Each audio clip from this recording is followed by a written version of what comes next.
साल 1947 भारत को आजादी मिली। लेकिन भारत के भीतर एक राज्य ऐसा भी था जिसे भारत के आजाद होने के करीब 14 साल बाद आजादी मिली। यह राज्य था गोवा। साल 1961 पुर्तगालियों के कब्जे से आजादी और 19 दिसंबर का दिन यानी गोवा मुक्ति दिवस। नमस्कार, ज्ञान की डिजिटल दुनिया ध्येय रेडियो आप सुन रहे हैं। मेरा नाम है अंजुम शर्मा। 19 दिसंबर को गोवा मुक्ति दिवस मनाया जाता है। इसका एक पूरा इतिहास है। इस दिन भारतीय सशस्त्र सेना ने गोवा को 450 सालों के पुर्तगाली शासन से आजाद कराया था। कहते हैं भारत के प्राचीन ग्रंथों में गोवा का जो उल्लेख है वो गोप राष्ट्र के रूप में मिलता है। इसके अलावा संस्कृत के कुछ और स्रोत भी हैं जिसमें गोपकपुरी, गोपकपट्टन, गोवंचल, गोपकापाटन और गोमंत नाम भी मिलते हैं। लेकिन जिस स्थान का नाम पुर्तगालियों ने गोवा रखा वो आज का छोटा सा समुद्री तटीय शहर गोवा वेल्हा है। बाद में उस पूरे क्षेत्र को गोवा कहा गया जिस पर पुर्तगालियों ने कब्जा किया। वैसे आप जानते होंगे कि पुर्तगालियों के कब्जे में आने से पहले पुर्तगाल बहमनी साम्राज्य से लेकर विजयनगर साम्राज्य का भाग रहा, लेकिन साल 1510 तक पुर्तगालियों ने भारत के काफी हिस्से पर कब्जा कर लिया था। हालांकि 19वीं सदी के आखिर तक उनकी कॉलोनियां केवल दमन, दादरा, गोवा, दीव और नागर हवेली तक सीमित रह गई थी। धीरे धीरे गोवा पूर्व दिशा में पुर्तगाल साम्राज्य की राजधानी बन गया।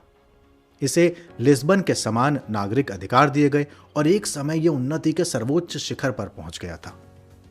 साल 1947 में अंग्रेजी हुकूमत से आजादी मिलने के बाद भी गोवा पुर्तगालियों के ही कब्जे में रहा। पुर्तगालियों ने गोवा और बाकी इलाकों को छोड़ने से इनकार कर दिया। इससे पहले साल 1946 की बात है जब समाजवादी नेता डॉक्टर राम मनोहर लोहिया गोवा गए थे और गोवा में एक आंदोलन हुआ था जिसे गोवा सत्याग्रह या गोवा सविनय अवज्ञा आंदोलन कहीं कहीं लिखा हुआ मिलता है, उस नाम से जाना जाता है। आप किताबें देखिएगा।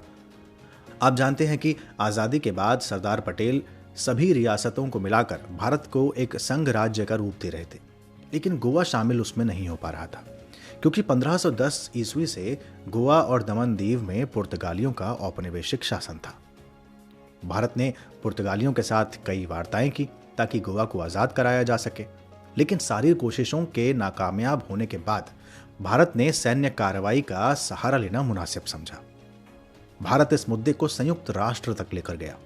भारत पुर्तगाल पर भी कोई दबाव डालने से हिचकिचा रहा था, जिसकी वजह यह थी कि पुर्तगाल भी नाटो का सदस्य था। 18 दिसंबर 1961 को भारत ने 36 घंटे लंबा सैन्य ऑपरेशन चलाया। इस ऑपरेशन को ऑपरेशन विजय नाम दिया गया।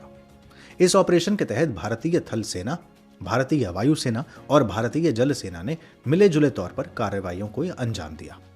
19 दिसंबर 1961 को भारत ने सेना के सहयोग से गोवा के सभी इलाकों को पुर्तगालियों के कब्जे से आजाद करा लिया।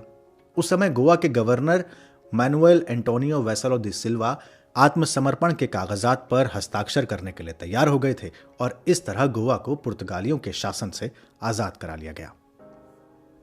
वैसे गोवा की आजादी का जो आंदोलन था वो दरअसल कई छोटी छोटी क्रांतियों का मिला जुला स्वरूप था। ये सभी क्रांतियां 19वीं सदी में हुई थी। इन क्रांतियों ने साल 1940 से 50 के बीच हिंसक रूप लेना भी शुरू कर दिया था। गोवा के निवासी पुर्तगाली शासन और इनकी दमनकारी नीतियों से काफी ज्यादा परेशान आ चुके थे। इसके अलावा पुर्तगालियों ने कई ऐसी सरकारी मुहिम भी चलाई थी जिसमें गोवा के हिंदुओं को जबरन ईसाई धर्म अपनाने पर मजबूर किया जा रहा था। तकरीबन 14 क्रांतियों के बावजूद कोई भी विद्रोह ऐसा नहीं था जिसे सफल कहा जा सके। लेकिन सवाल है कि गोवा की अहमियत क्या है या क्या थी उस समय। देखिए, गोवा पश्चिमी भारत में बसा एक छोटा सा राज्य है। क्षेत्रफल के लिहाज से देखें तो ये काफी छोटा राज्य है और यहाँ की आबादी भी बेहद कम है, लेकिन इन सब के बावजूद व्यापारिक नजरिए से अगर आप इसे देखें तो इसे बेहद अहम समझा जा सकता है और कई व्यापारियों को यह अपनी ओर आकर्षित करता था। वैसे भी जितने तटीय इलाके होते हैं आप जानते हैं उनका व्यापारिक महत्व कितना ज्यादा होता है, क्योंकि वो समुद्री मार्ग से व्यापार करने में आसानी आपको उपलब्ध कराते हैं। यही वजह है कि पुराने जमाने में भी गोवा की तरफ मौर्य, सातवाहन और भोज राजवंश तक आकृष्ट हुए थे। अगर आप गोवा की और ज्योग्राफी देखें तो गोवा के उत्तर में तेरेखोल नदी बहती है जो गोवा को महाराष्ट्र से अलग करती है। इसी तरह राज्य में मांडवी, ज्वारी, चपोरा, साल, बहुत सारी और नदियां बहती हैं। गोवा आप जानते हैं बायोटेक केंद्र के रूप में भी विकसित किया जा रहा है और मछली पालन यहाँ का प्रमुख उद्योग तो है ही, लेकिन यहाँ की अर्थव्यवस्था का मुख्य आधार पर्यटन है। आप भी बहुत सोचते होंगे कि छुट्टियां मिले तो हम गोवा होकर आएंगे, तो इसी तरीके से पर्यटन वहाँ की रीढ़ है। अगर भाषाओं में देखें तो कोंकणी गोवा की राजभाषा है और कुछ हिस्से में मराठी भी बोली जाती है। तो ये था मोटा मोटी गोवा के बारे में कुछ जानकारी। अब आज का सवाल आपको बताना है, मांडवी नदी पर कौन सा जलप्रपात बनता है, या मांडवी नदी कौन सा जलप्रपात बनाती है, वाटरफॉल ऑन मांडवी रिवर। ये मेरा सवाल है, बहुत आसान है, आप बिल्कुल आसानी से इसका जवाब दे देंगे, मुझे पता है। फिर भी टाइप कीजिए, बताइए कमेंट बॉक्स में क्या है इसका उत्तर। ये था आज का पॉडकास्ट। आज के पॉडकास्ट में स्क्रिप्ट के लेवल पर योगदान दिया आशुतोष ने और इसकी साउंड मिक्सिंग की पंकज भटनागर ने। ये पॉडकास्ट ध्येय IAS की वेबसाइट पर भी उपलब्ध है। इसके अलावा स्पॉटिफाई, जियो सावन और गूगल पॉडकास्ट जैसे प्लेटफॉर्म पर भी इसे आप सुन सकते हैं। अगले पॉडकास्ट के साथ जल्द हाजिर होंगे, तब तक के लिए ख्याल रखिए। नमस्कार।